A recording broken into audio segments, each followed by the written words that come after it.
Isostática, notação vetorial de forças, sou o professor Rodolfo, da Coordenação de Engenharia Civil do campus Aracaju. Então, notação vetorial, considere aqui o plano XY e uma força indo do ponto A até o ponto B, que tem coordenadas XA, YA e XB, YB, respectivamente. Então, daí a gente pode destacar a componente da força, com inclinação em relação ao eixo X, que eu estou chamando aqui de θx, tem uma componente na horizontal Fx e uma componente na vertical Fy. A gente pode fazer a mesma coisa com os comprimentos, que é o vetor posição, geralmente é denominado pela letra R, aqui eu escolhi utilizar a letra D.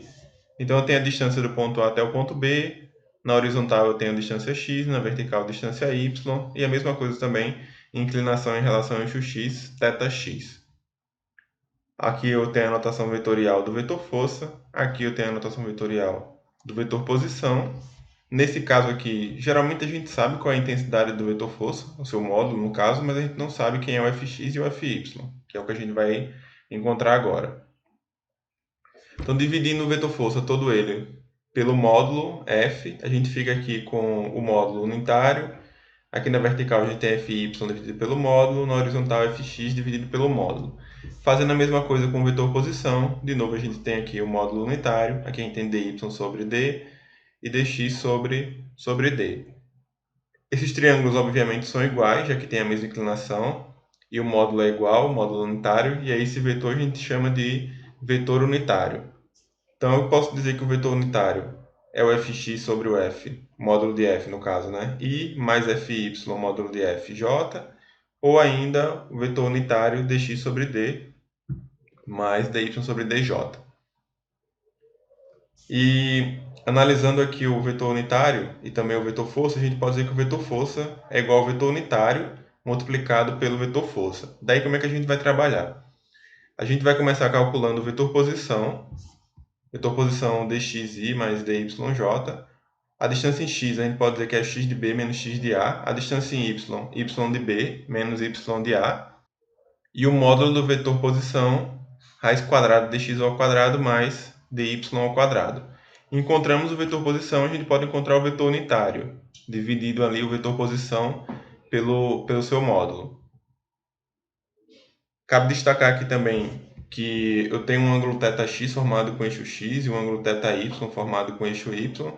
E se a gente olhar bem aqui o formato do vetor unitário, dx sobre d seria, no caso, o cosseno de θx. E dy sobre d seria o cosseno de θy.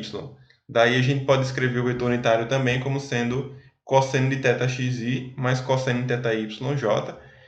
Esses cossenos é o que a gente chama de cossenos diretores. E os ângulos seriam os ângulos diretores.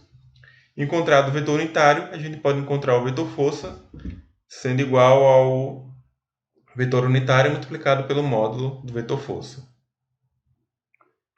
Então, como exemplo, vamos resolver o mesmo exemplo do vídeo anterior. Então, determinar as forças atuantes nos cabos AB e AC para que o ponto A esteja em equilíbrio. Então, a premissa do problema é o mesmo.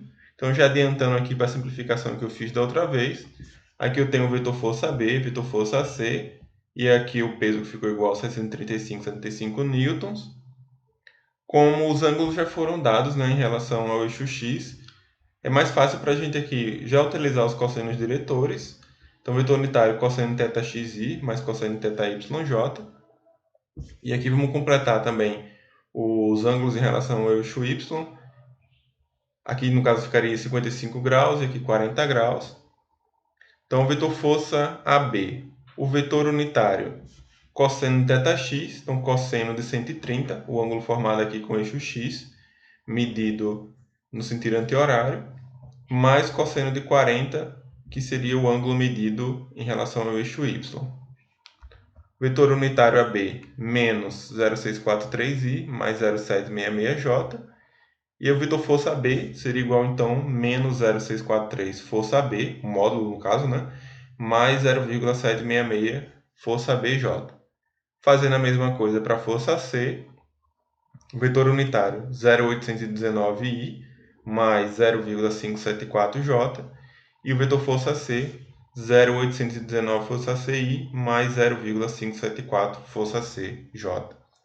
A força peso não tem componente na direção x, então simplesmente seria menos 735,65J.